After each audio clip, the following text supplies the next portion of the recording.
Annie Lennox. 10 weird facts you didn't know. 10. Annie Lennox was classically trained on the flute at the Royal Academy of Music in London before moving into pop and new wave. 9. She once worked in a fish factory to pay rent while trying to make it in music and says she can still gut a mackerel. 8.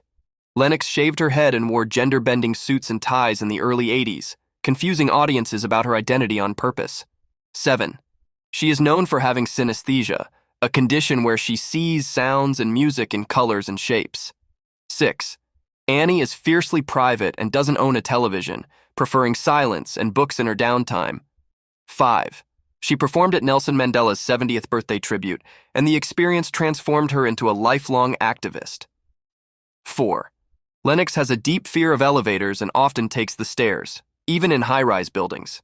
3. She once lost her voice for weeks before a major tour and used Buddhist chanting to help recover. 2. Annie collects antique mourning jewelry and has a fascination with Victorian funeral customs. 1. She has a tattoo of a tiny treble clef on her ankle, which she got to mark the release of her first solo album.